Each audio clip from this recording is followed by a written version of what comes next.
Hello, hello everybody. My name is Javier Mendozábal, and the activity is Unit 1, Step 1, to look into for designing teaching material.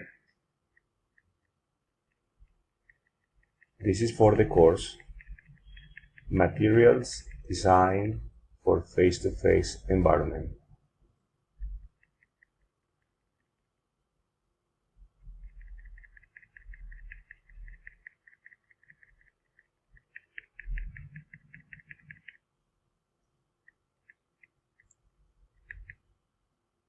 The content,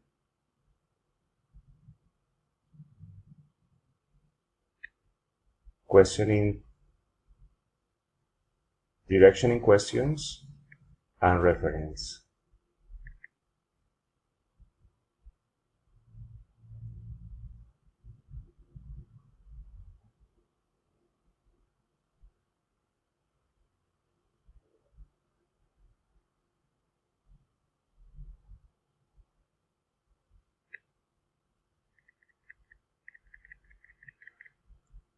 So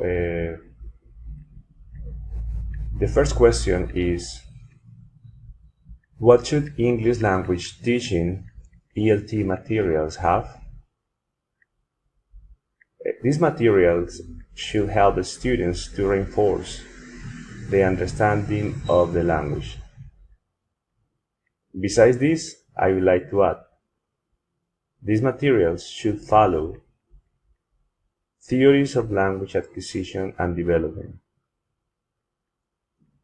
principles of teaching,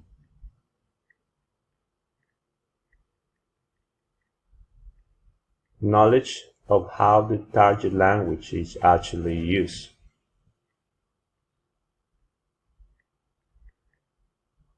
the results of systematic observation and evaluation of materials in use. Additionally, this activity should stimulate the students to learn, expose the learners to language in authentic use, help learners to pay attention to features of authentic input,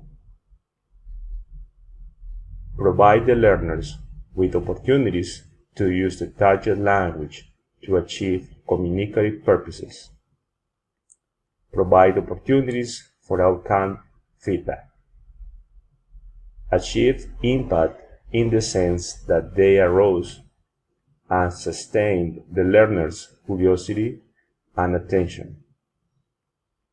According to the reading, very few authors are really guided by these principles, the ELT materials.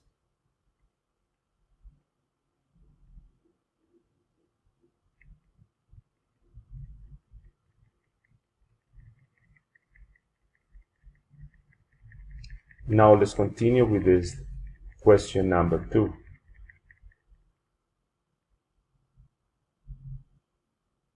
Explain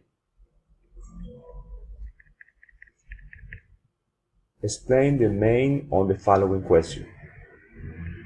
Proposals for principal approaches to the development of ELT materials. So when talking about principles and approaches, when talking about principles and approaches, Tomlinson, during his career, mentioned the ones explained before.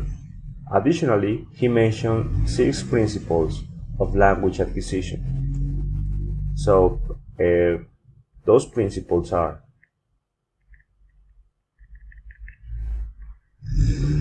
principle number 1, learners are exposed to a rich, meaningful, and comprehensible input of language in use. So for this principle to be carried on correctly, he suggested make sure that the language input is contextualized, and also make sure that the learners are exposed to sufficient samples of language in authentic use.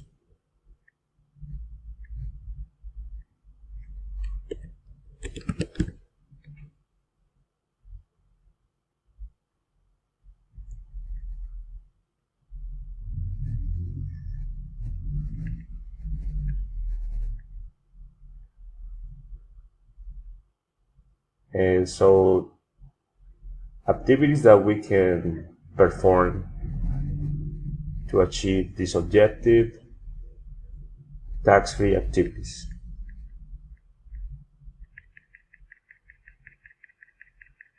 Principle number 2.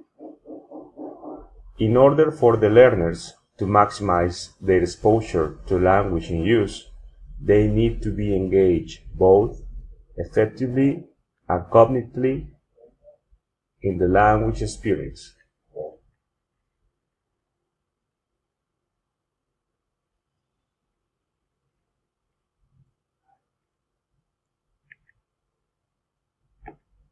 So for this principle to be achieved, is suggested use activities or perform activities which learners think and feel before, during, and after the activity, using the target language for communication.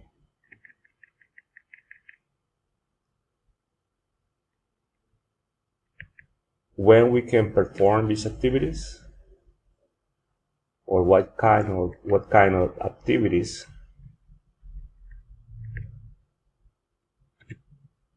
in what kind of activities can be seen this principle: speaking and reading based activities.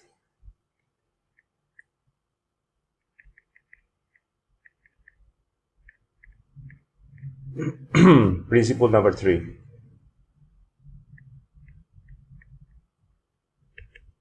Language learners who are positive about the target language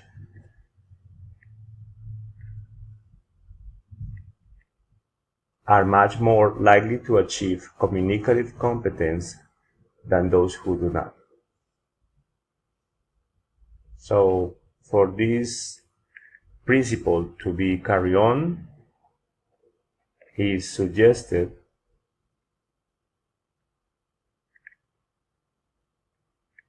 to make sure that the tests and tasks are as interesting, relevant, and enjoyable as possible.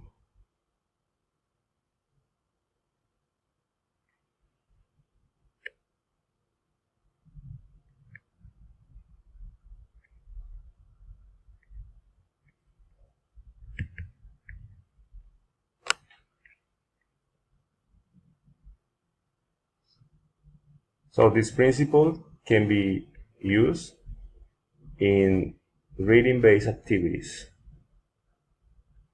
Of course, it's important that students find these activities or readings interesting. Now let's see principle number 4. Principle number 4 says language learners can benefit from using those mental resources which they typically utilize when acquiring and using their language number 1. So for this principle to be contextualized, is suggested to perform activities in which the activities help the students to reflect on their mental activity during the task, and then try to make more use of mental strategies in a similar task. So in that way they can compare what's going on in one language and the other. So you can apply this principle in activities like asking students about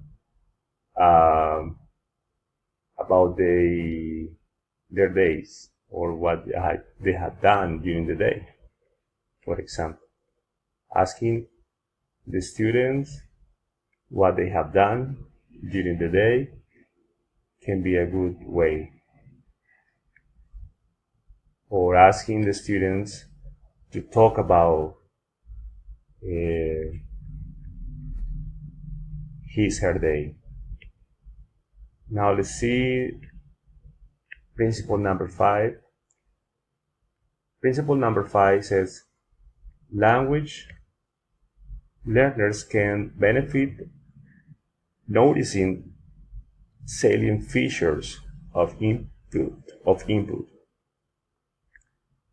So in here is suggested to use experiential approach. I mean, talking about real life activities or daily routine. Again, things that they can contextualize. When can you perform this principle? In activities made in groups that they can have feedback and they can exchange experiences. And finally, principle number 6. Learners need opportunities to use language to try to achieve communicative purposes. This is maybe the most important because is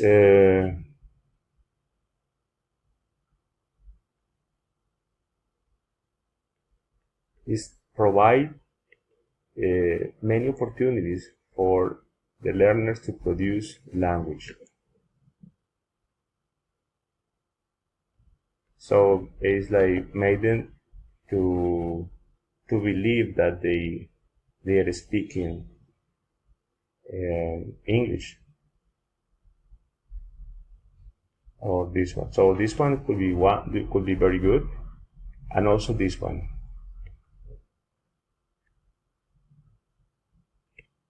Design output activities so that they help learners to develop their ability to communicate fluently.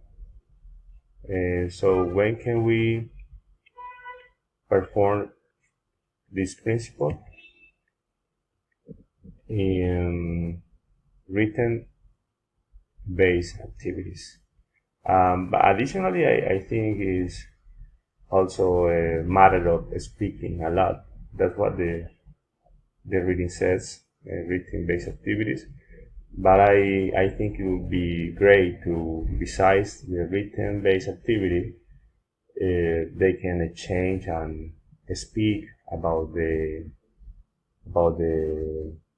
activity they have done or the writing they have written. Okay, so thank you so much for watching.